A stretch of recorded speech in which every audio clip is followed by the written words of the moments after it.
খেলতে গিয়ে স্বাগতিকদের থেকে সফরকারী দল পাবে ট্যুরিং ফি। দ্বিপাক্ষিক সিরিজে প্রথমবারের মতো এমনটাই হতে যাচ্ছে।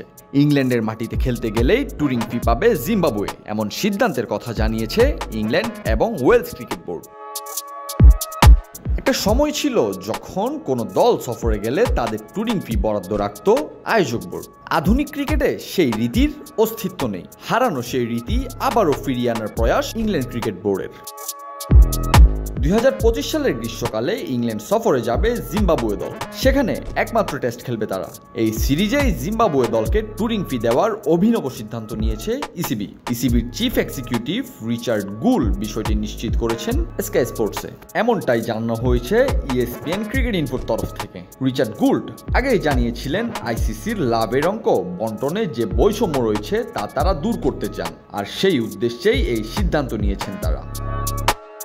ইসিবির মতে ভালো এবং কোয়ালিটি টেস্ট ম্যাচ দেখতে হলে সমস্ত ক্রিকেটারদের এবং বোর্ডকে সমানভাবে সাহায্য করা প্রয়োজন। সেই কথা মাথায় রেখে রিচার্ড গুল্ড এই ট্যুরিং ফির প্রস্তাব দিয়েছেন, যা মেনে নেয় ইসিবির বাকি কর্মকর্তারা।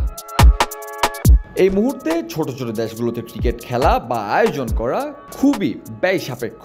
দ্বিপাক্ষিক সিরিজ খেলতে যাওয়ার ক্ষেত্রে বিমান ভাড়া সহ আনুষঙ্গিক সব খরচ বহন করতে হয় সফরকারী দলকে। এরপর বেশিরভাগ বিষয়ের দায়িত্ব নেয় আয়োজক board.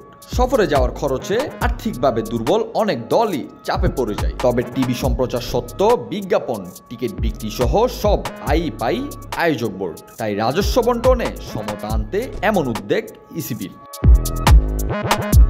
Desk report, news now sports.